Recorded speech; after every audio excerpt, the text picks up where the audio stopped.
வணக்கம். முக்கிய செய்திகள். தீபாவளிக்கு முன்பணம் பெற களஞ்சியம் செயலியில் விண்ணப்பிக்க வேண்டும் என்ற அரசின் உத்தரவுக்கு அரசு ஊழியர்கள் எதிர்ப்பு தெரிவித்து வருகின்றனர். நடைமுறை சிக்கல்களை காரணம் காட்டி களஞ்சியம் செயலி முறையை ரத்து செய்ய வேண்டும் என அவர்கள் வலியுறுத்தினர். நடுத்தர வர்க்கத்தினராக வாழும் அரசு ஊழியர்கள் மற்றும் ஆசிரியர்களுக்கு ஒவ்வொரு ஆண்டும் தீபாவளி, பொங்கல், கிறிஸ்துமஸ், ரம்ஜான் உள்ளிட்ட முக்கிய திருவிழாக்களில் கூடுதல் குடும்ப செலவினத்தை சமாளிக்கும் பொருட்டு தமிழ்நாடு அரசு இவற்றிற்கு பண்டிகை கால முன்பண கடன் அளித்து வருகிறது. இக்கடன் ஒரு நாட்காட்டிய ஆண்டில் ஒரு நபருக்கு ஒரு முறை மட்டுமே வழங்கப்படும். மேலும் இக்கடனுக்கு வட்டி கிடையாது.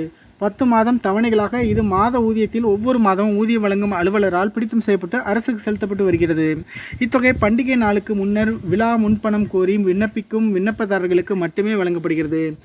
முதலில் ரூபாய் 500 வழங்கப்பட்ட நிலையில் தற்போது ரூபாய் 10,000 வரை உயர்த்தப்பட்டுள்ளது.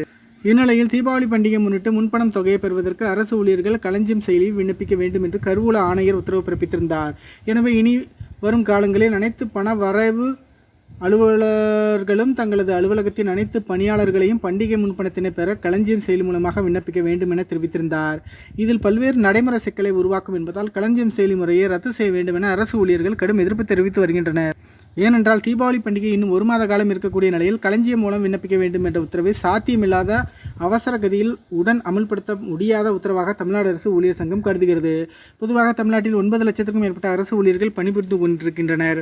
குறிப்பாக அலுவலக உதவியாளர் முதல் உயர் அதிகாரி வரை பணிபுரிகின்றனர். ஆனால் அத்தனை பேரும் ஆண்ட்ராய்டு செல்போன் வைத்திருப்பார்களா? அப்படியே வைத்திருந்தாலும் எல்லோரும் களஞ்சியம் செயலியை பயன்படுத்த தெரிந்தவர்களாக இருப்பார்களா என்றால் சந்தேகம்தான்.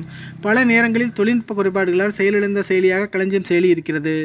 இவ்வாறு இருக்கும் பட்சத்தில் கருவூலத்துறையில் அதற்கான உள்கட்டமைப்பு வசதிகள் மற்றும் போதிய பயிற்சி இல்லை. எனவே பண்டிகை முன்பணத்திற்கு களஞ்சியம் செயலி மூலம் தான் விண்ணப்பிக்க வேண்டும் என்பதை கட்டாயப்படுத்தாமல் ஊழியர் நலன் கருதி தற்போதைய ஆணையாளரின் உத்தரவை ரத்து செய்து பழைய முறையில் அனுமதி தேட வேண்டும் என அரசு சங்கங்கள் தெரிவித்துள்ளது.